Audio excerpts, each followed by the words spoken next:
Tarik Halilintar sebut Gen Halilintar senang dengan Fuji.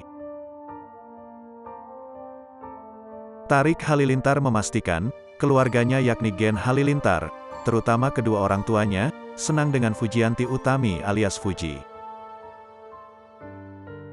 Bahkan, menurut Tarik Halilintar, keluarganya, Gen Halilintar sangat terbuka dengan Fuji. Dalam acara Pagi-Pagi Ambyar, Tarik Halilintar memberikan penjelasan terkait restu Gen Halilintar terhadap hubungan asmaranya dengan Fuji. Tarik mengisyaratkan jika Gen Halilintar, terkhusus kedua orang tuanya menerima Fuji. Adik Atta Halilintar ini mengatakan, orang tuanya turut senang jika dirinya merasa senang. Kalau orang tua aku senang-senang aja, asal aku senang. Mereka tahu, apalagi aku laki-laki harus bertanggung jawab, kata Tarik Halilintar, dilansir dari YouTube Trans TV Official, Jumat, tanggal 18 November tahun 2022.